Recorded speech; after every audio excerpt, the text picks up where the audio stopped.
Time, the Supreme Court hands a defeat to George Soros and his anti-American overseas groups. Here's Richard Pollack with more.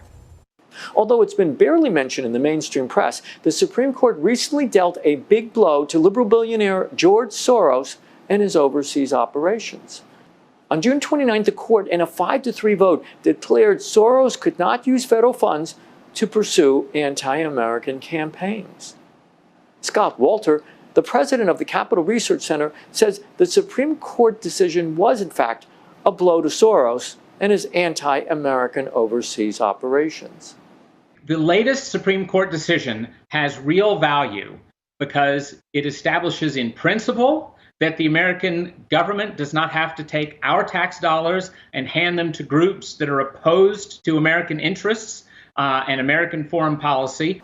President Barack Obama poured more than $170 million of taxpayer funds into various Soros groups, including East West Management and its Open Society foundations. Most of the groups have pursued anti-American policies. The bulk of Soros' funds came from the U.S. Agency for International Development, known as AID. To gauge just how radical Soros is, the billionaire's group, called Open Society Foundations, opposed U.S. federal prostitution and sex trafficking laws. The Soros position on prostitution and sex trafficking is especially shocking in light of today's Me Too movement, and it's also surprising in light of the federal prosecution of Jeffrey Epstein's aides in his sordid sex trafficking case. Walter says the Soros sex trafficking position is very outside American values, which is why the Supreme Court case was largely ignored by the mainstream media.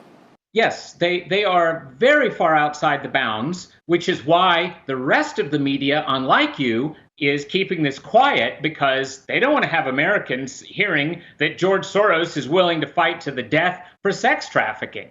Walter says the Soros sex trafficking position is very outside American values, which is why the Supreme Court case was ignored by the mainstream media.